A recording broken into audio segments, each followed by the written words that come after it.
Have you ever wondered what really happens before the lights hit the stage? Why some artists seem untouchable, like their bodies belong to something greater than themselves. People say it's talent. Others whisper it's something darker. I didn't believe it until I saw it with my own eyes. What I'm about to share is not rumor, not fan fiction. It's a true account. And it ends with me alone in a room, face to face with the thing Beyonce calls Sasha.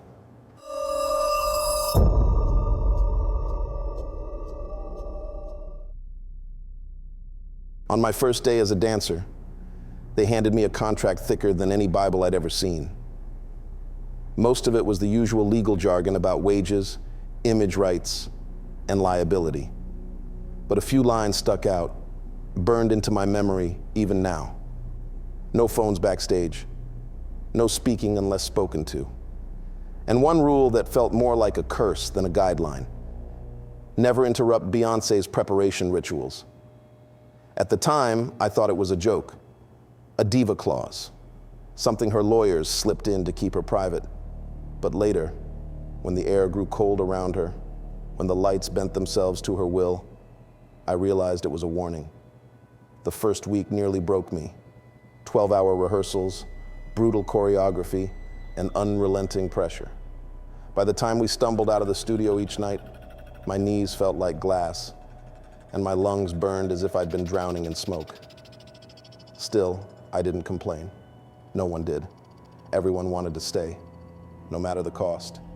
She wasn't there at every rehearsal.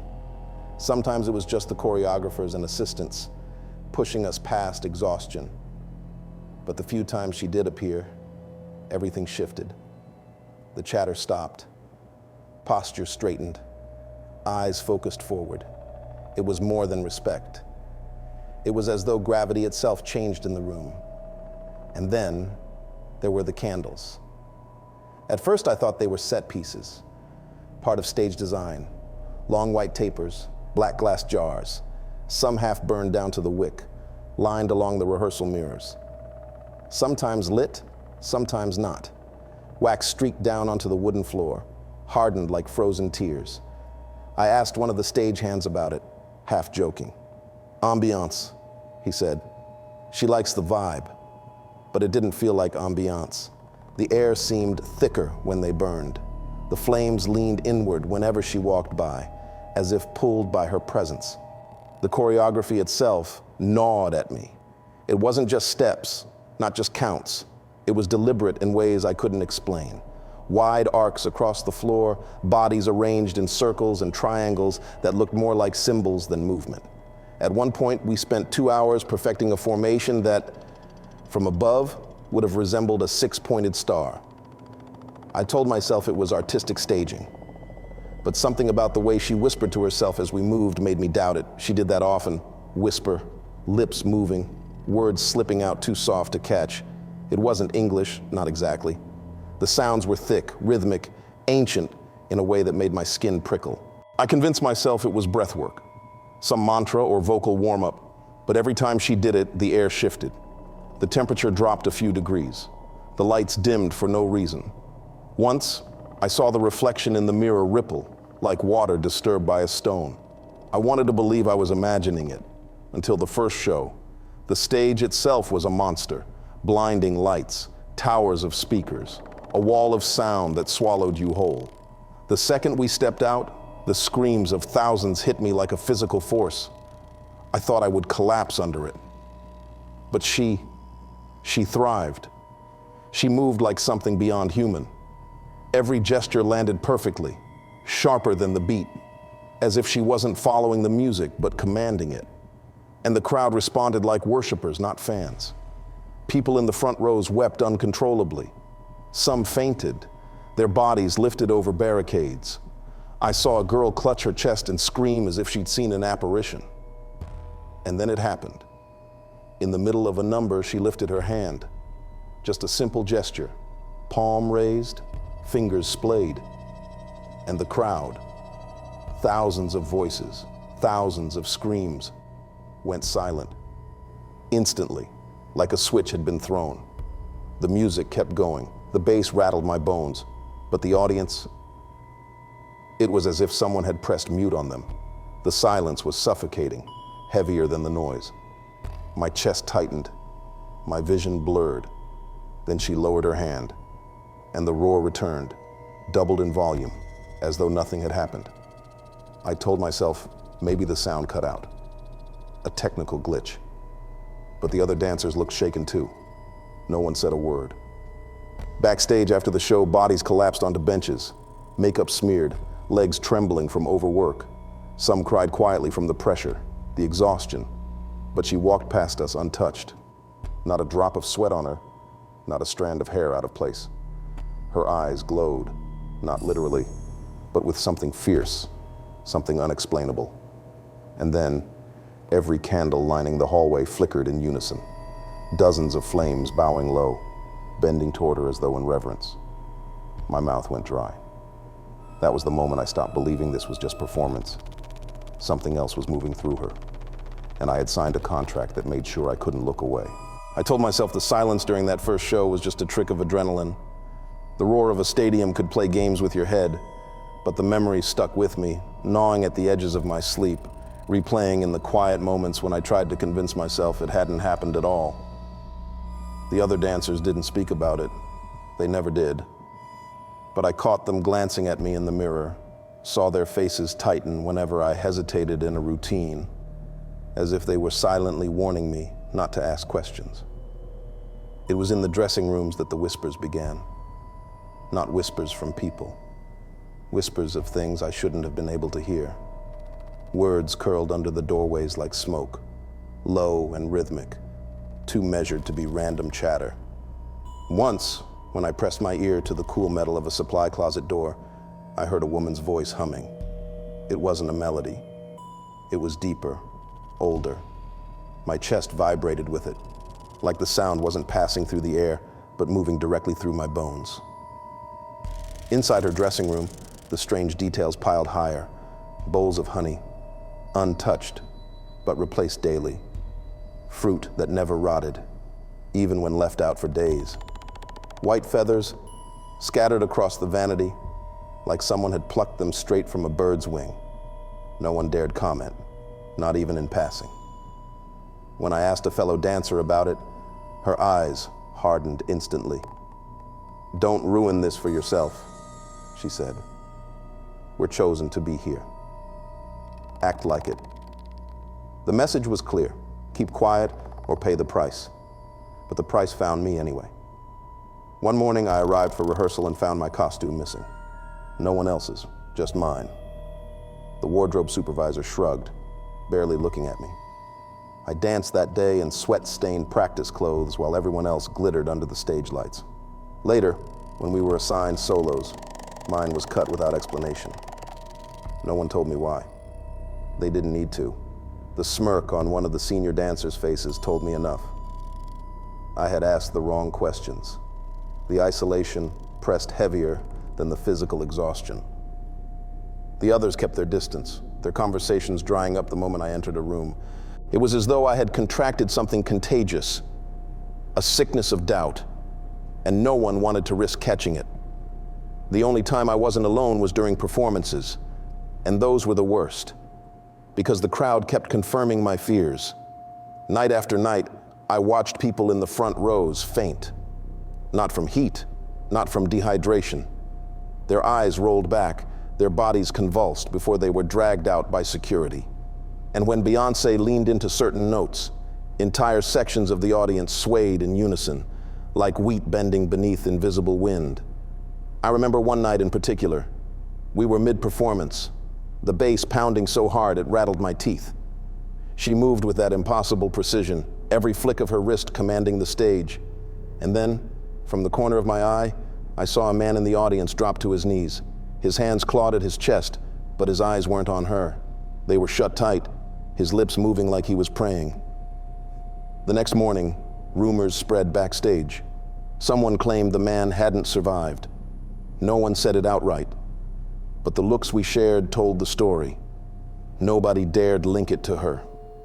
I tried to shake it off, but the moments stacked, one on top of another, until they crushed me. Like the time I found a mark scratched into the mirror of the green room, 3 lines intersecting at the center, almost like a star.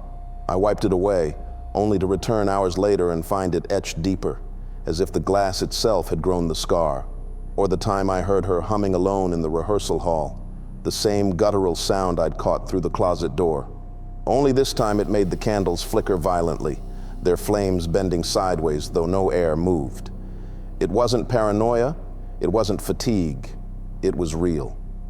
I stopped eating the food provided for us after one night when I found a strand of hair knotted around a piece of fruit in the catering tray. No one else seemed to notice. They ate without hesitation, chewing as though nothing was wrong. The punishments kept coming, another missing costume. My place in choreography shifted further toward the back. People avoided making eye contact. It felt deliberate, like someone had decided I needed to be reminded of my place. But curiosity is a sickness, and I couldn't stop feeding it. I thought I had seen enough. The candles that bent toward her, the crowds that fell silent at her command, the way whispers curled around locked doors.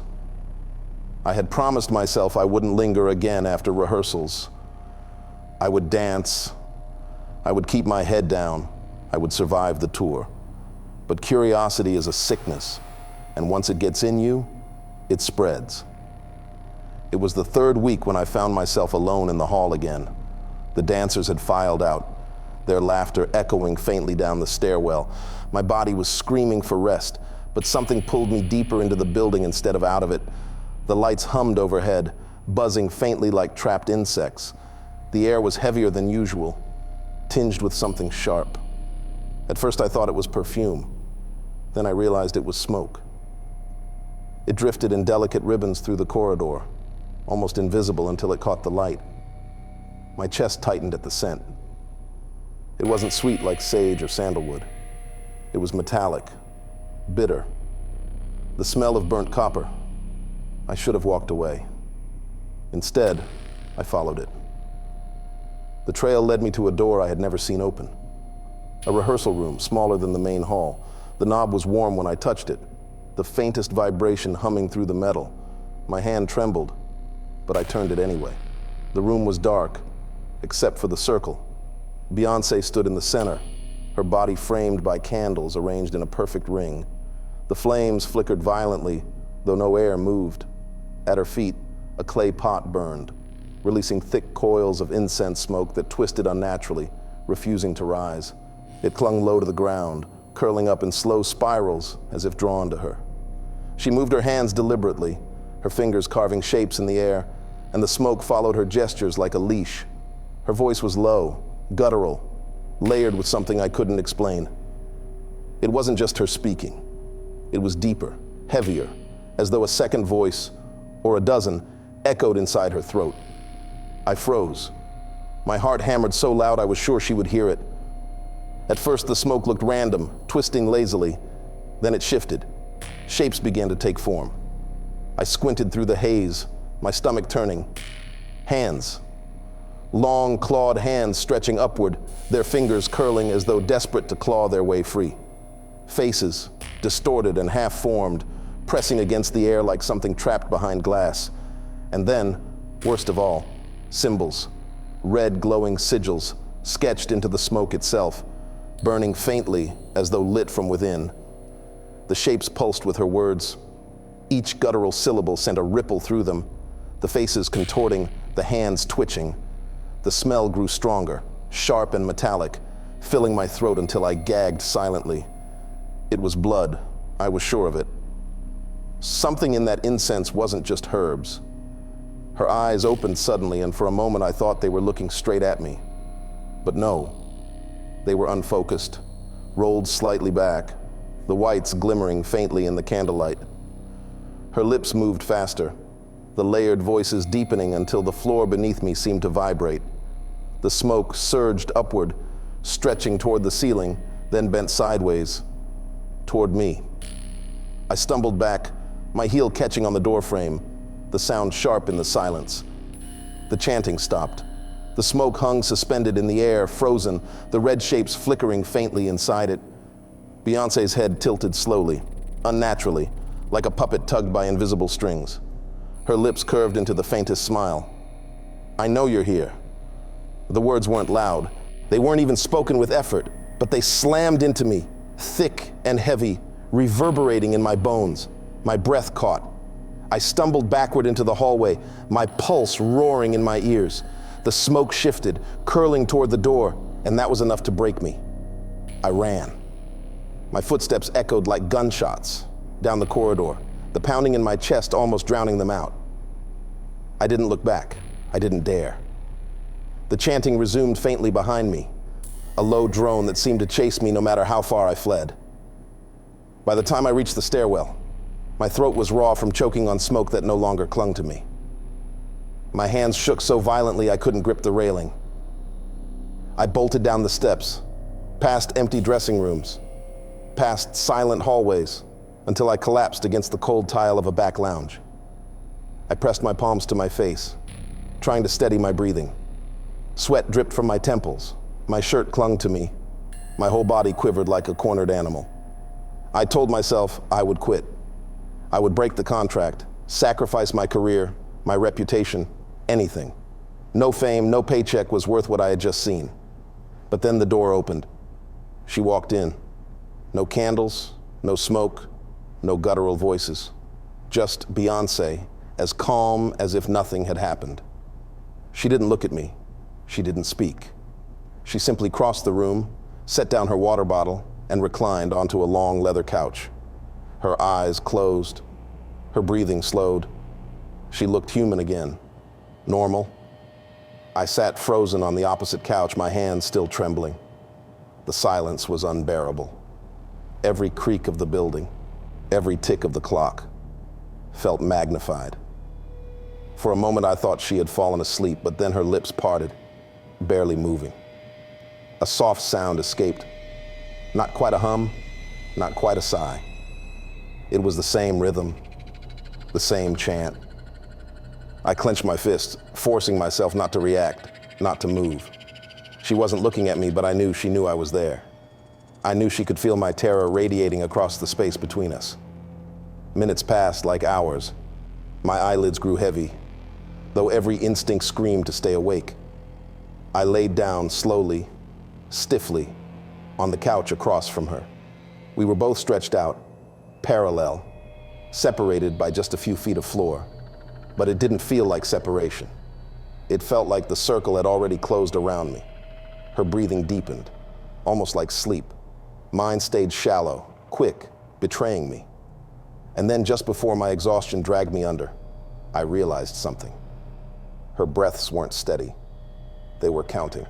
1, 2, 3, 4. The exact count of our choreography. The exact count of the ritual. I shut my eyes, pretending to be asleep, and prayed silently that she wouldn't open hers. I don't remember when I finally drifted off. My eyes had been half shut, fixed on the ceiling, while across from me Beyonce lay still, her breathing measured, steady, hypnotic. I only know I woke to silence, too much silence. When I sat up, she wasn't on the couch anymore. She was sitting upright in the corner, her eyes open, watching me, not blinking, not moving, just waiting. My body locked. I didn't want to ask how long she'd been there. I didn't want to know. The air in the lounge was stale, heavy with the faint sweetness of incense, though no smoke was visible. The curtains were drawn tight. The world outside had disappeared. She stood. I expected words, but she didn't speak. She just turned and walked to the door, pausing with her hand on the knob. Slowly, she looked back at me. A silent command. I followed. The corridor was empty, the hum of the building reduced to a faint drone. She led me past the main dressing rooms, down a short hallway I'd never been allowed in before. At the end was a door painted black. When she opened it, the smell hit me first. Honey, smoke, fruit left just past ripeness. Her private space. The mirrors were covered with dark cloth, their shapes bulging like bodies hidden beneath shrouds. Feathers were scattered across the vanity, bowls of honey glistening in the candlelight. In the corner, A clay pot smoldered faintly, a thin thread of smoke curling upward as if reluctant to leave. In the center of the room sat a chair, just one. She gestured, and I obeyed. My legs moved before my mind agreed. Beyonce remained standing, hands folded before her. Her expression wasn't cruel, it wasn't warm either. It was something heavier, like gravity, like inevitability. "You've been watching," she said finally. Her voice was calm but layered. The same faint echo I'd heard in the circle, only quieter, almost hidden. My throat was dry, but I nodded. "Most don't notice," she continued. "They move, they sweat, they chase applause. But you see," she stepped closer, her eyes fixed on mine. I wanted to look away, but I couldn't. "Do you think talent alone keeps me on stage? Do you think a voice does this?" She gestured broadly, as though she held the entire world in her palm. "Crowds don't worship because of a song. They worship because I give them something more, something older." The candles flickered, the smoke in the corner stirred. My pulse quickened. I wanted to run, but the chair held me like chains. "I was chosen," she said, "and when I perform, I am not alone. The stage is not a stage. It is an altar. Every movement, every light, every scream from the crowd. Sacrifice," her words cut deep, more terrifying because of their calm certainty. "They give me their tears, their voices, their bodies collapsing in the front row. And I give them something in return, a piece of myself, a piece of her." She leaned in, her voice lowering to a whisper. "Sasha," the name slithered through the room like smoke. My chest tightened. Everyone knew Sasha Fierce, the alter ego, the performance persona. I wanted to believe that's all she meant, but her eyes told me otherwise. "Sasha isn't a character," she said. "She is what answers when I call." Her hand brushed the air, slow, deliberate, and the smoke twisted in response. "I don't wear Sasha," she whispered. "Sasha wears me." My breath caught. The room seemed smaller now, the walls leaning inward. The bowls of honey glistened darkly. The feathers trembled in a breeze I couldn't feel. "You saw the circle," she said, her gaze piercing. "The circle doesn't forget its witnesses." I shook my head, trembling. I didn't mean..." She raised a hand, silencing me. "You think you can leave? Return to your life, forget. But when you close your eyes, when you hear my voice, you will feel her." Her tone softened suddenly, almost tender. "Fear it if you want. Or embrace it. Either way. She is with you now." She stepped closer, her presence pressing down like a weight. Her hand hovered over my chest, then rested lightly against it. My heart lurched violently beneath her palm. Heat spread through me, searing, unnatural. My breath stuttered, my vision blurred. For a moment, I swore I heard whispers not outside but inside my skull, chanting in a rhythm I couldn't block out. I gasped when she pulled her hand away. The heat remained, pulsing faintly, as though something had been branded into me without fire or ink. "You're marked," she said simply. "Stronger now, if you survive it." Her words echoed in my ears long after her lips had stopped moving. Then she smiled, not cruel, not kind, just certain. "Get ready," she said, turning away. "The show doesn't wait, and neither does she." The dismissal was final. I stumbled out, my legs weak, the world around me distorted. The hallway stretched unnaturally long, sounds bending and warping as though I were still inside the circle. By the time I reached the stage, the lights were blinding again, the roar of the crowd deafening. My body moved on instinct, the choreography etched into my muscles. But something was wrong. Every count, every breath matched hers too perfectly. Not just timing, rhythm. Her breath, my breath, the same. When she raised her hand, the crowd screamed. But to me, it wasn't screaming. It was chanting. Layered voices, guttural, ancient, echoing the very words I had heard in the smoke. My pulse faltered, my lips trembled, and before I could stop myself, I realized I was mouthing the chant too, the syllables spilling out without permission. She turned her head mid-performance, her face catching the stage light, her smile sharp and knowing. Our eyes met. And in that instant, I knew it wasn't Beyonce smiling at me. It was Sasha. The crowd roared louder, collapsing into tears, their arms raised in worship. The lights flared, the music pounded, but all I could hear was the whisper curling through the chaos, slithering into my ear, low and intimate. Not my name this time. One word. You. I froze, because in that moment, I understood. This story isn't mine alone anymore. If you've heard her voice through mine, if you felt the weight pressing on your chest even now, then the circle has already marked you too.